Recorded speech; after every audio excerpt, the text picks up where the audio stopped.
indestructible. Voici comment on pourrait qualifier un muscle du corps humain. Figurez-vous que les muscles du corps humain ont une anatomie très intéressante. Alors là, je vais m'adresser à tous les sportifs et les sportives de la salle. On a tous fait une séance de sport éreintante, on est rentré avec plein de courbatures. Quand on fait ça, il se passe un phénomène très intéressant, on traumatise le muscle. Et retenez ce terme pour la suite. Quand on traumatise le muscle, on détruit les fibres à l'intérieur du corps. Et quand elles se reconstruisent, elles deviennent plus robustes, plus solides, plus résilientes. Eh bien ça, en réalité, ce n'est pas juste un système résilient, c'est un système antifragile. Les fibres se remettent du traumatisme pour devenir plus solides et plus robustes. Mais un vase. Qu'en est-il d'un vase ? Alors, détrompez-vous, parce que les vases ne sont pas un simple objet du quotidien. En réalité, ils ressemblent beaucoup à l'esprit humain. Pourquoi ? Parce qu'on y trouve de l'énergie, du temps, de la passion et surtout beaucoup d'amour. Mais si le vase tombe, il se brise. Mais alors, qu'en est-il de l'esprit humain ? C'est la question que j'aimerais vous poser ce soir. Est-ce que l'esprit humain est lui aussi un système antifragile ? Et est-ce qu'il peut se remettre des épreuves difficiles de la vie ? C'est la question que je me suis posée il y a 9 ans, lorsque j'ai été atteint d'un trouble psychologique qui m'a fait dissocier de la réalité, et j'ai cru que je n'allais jamais m'en remettre. Nous sommes en 2017 et à cette époque, je suis un jeune homme en pleine construction, en recherche d'identité, de raison de vivre, etc. Je me retrouve devant mon ordinateur et soudainement, je sens des fourmis qui s'emparent de mes bras. Ma nuque qui s'alourdit, une sensation de perte de contrôle. Je ne m'en rends pas encore compte, mais je suis en train de faire ma première crise d'angoisse. Le lendemain, les symptômes sont encore pires. Une sensation de déconnexion, de mal-être intérieur. Ma mère arrive dans la chambre et à peine ai-je eu le temps de lui expliquer ce qu'il m'arrive, les larmes montent sans aucune hésitation. Je lui dis mot pour mot, « Maman, je crois que je suis malade. » À ce moment-là, elle me prend dans ses bras et lorsque je ferme les yeux, je vois un vase au sol, brisé en 1000 morceaux. Mais surtout, un monstre qui surveille avec une allure terrorisante. À ce moment-là, on m'emmène chez une psychologue et afin de mieux vous faire comprendre ce que j'ai pu ressentir à l'époque, je vais vous inviter à fermer les yeux. Imaginez que vous tombez dans un vide infini, avec un tourbillon qui vous aspire de l'intérieur. Autour de vous, tout semble irréel. Vous vous sentez déconnecté de la réalité, comme si tout ceci n'était qu'une réalité virtuelle. Associé à cette sensation, une impression de mal-être, d'une angoisse perpétuelle, d'une impression que votre cœur peut exploser à tout moment.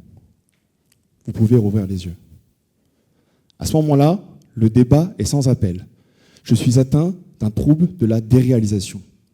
Un moment où votre cerveau décide de vous détacher de la réalité tellement que les angoisses du quotidien ne peuvent plus être supportées par votre corps. À ce moment-là, je décide de faire mes recherches sur Internet, chose qu'il ne faut évidemment jamais faire. Et là, je suis effrayé par ce que je vois. Je vois des gens qui vivent avec ça toute leur vie, qui ne s'en remettent jamais. À ce moment-là, je me rends compte que ce qui m'attend est catastrophique. Mais je décide de me battre, même si cela doit prendre une éternité. Alors, à ce moment-là, je fais face à quelque chose qui va être très important pour la suite. Le désespoir. J'étais tellement désespéré que je me suis dit, je n'ai que 2 choix. C'est soit je me bats, ou soit j'abandonne. Et à ce moment-là, je trouve un premier élan, l'acceptation. C'est lorsque j'ai compris qu'il y a des choses que je ne pouvais pas maîtriser et que je ne pouvais rien faire à la situation, que je n'avais aucun autre choix que d'accepter. Alors j'ai décidé de me battre, même si cela devait prendre une éternité. À ce moment-là, les morceaux du vase sont tous cassés au sol et il faut que je les recolle, petit à petit. Alors, ça prend du temps, évidemment.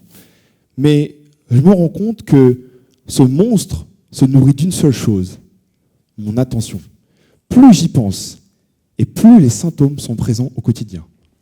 Alors j'essaie de nouvelles choses, je tente de nouvelles expériences, je fais de nouvelles rencontres. Et à ce moment-là, reprendre le chemin des études m'a énormément aidé. Et je sens du progrès. C'était la reconstruction après la destruction. Petit à petit, je devenais meilleur. Je comprends aussi quelque chose. En fait, ce monstre, il s'agit d'une partie de moi-même. Je ne suis pas là pour le détruire. Je suis là pour l'accepter de nouveau en moi, car il s'agit du Rémi qui a peur.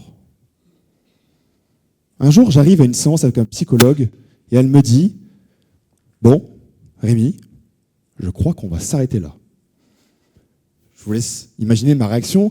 À ce moment-là, je n'ai pas envie d'arrêter les consultations parce que je le sais que seul, je ne peux pas y arriver.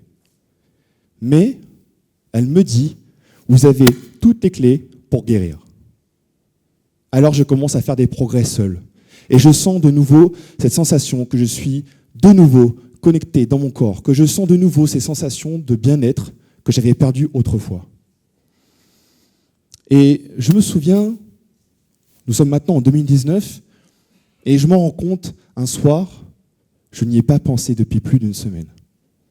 Je suis de nouveau là, présent, dans mon corps, et tout a disparu comme c'est venu. Et lorsque je ferme les yeux, je vois un vase au sol, reconstruit. Le monstre, il n'a pas disparu. Il est redevenu une partie de moi-même. Ce monstre, c'est ma fragilité, et c'est grâce à lui que je me tiens devant vous aujourd'hui. De cette histoire, j'aimerais que vous reteniez 3 choses très importantes. La première, c'est que même lorsque tout paraît impossible, il y a toujours une bonne raison de se battre. J'ai cru que je n'allais jamais m'en remettre, et pourtant, aujourd'hui, je me tiens devant vous. La deuxième chose, c'est une question que vous devez vous poser. Quelles sont les épreuves qui ont fait de vous la personne que vous êtes aujourd'hui ? Comment êtes-vous devenu la personne résiliente que vous êtes maintenant ? Et enfin, la troisième chose, c'est que lorsque vous faites quand vous faites face à ce genre d'adversité, en réalité, vous n'êtes pas simplement résilient, vous devenez antifragile.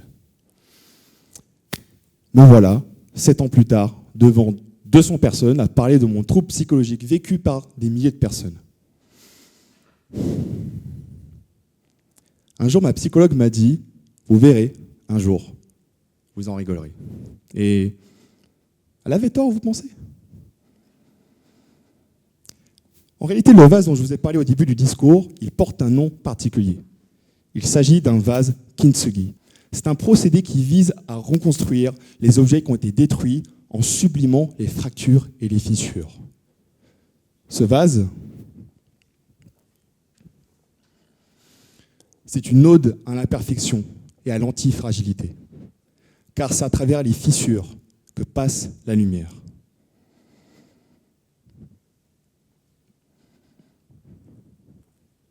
J'aimerais vous poser la question. Est-ce que vous aussi, vous êtes des personnes antifragiles ?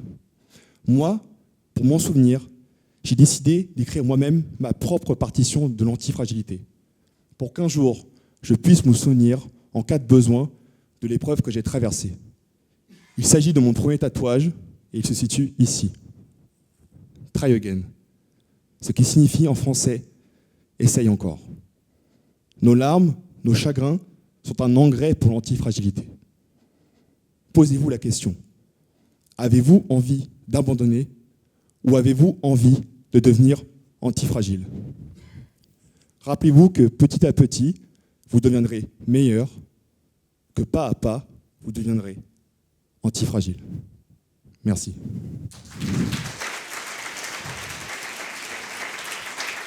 Merci.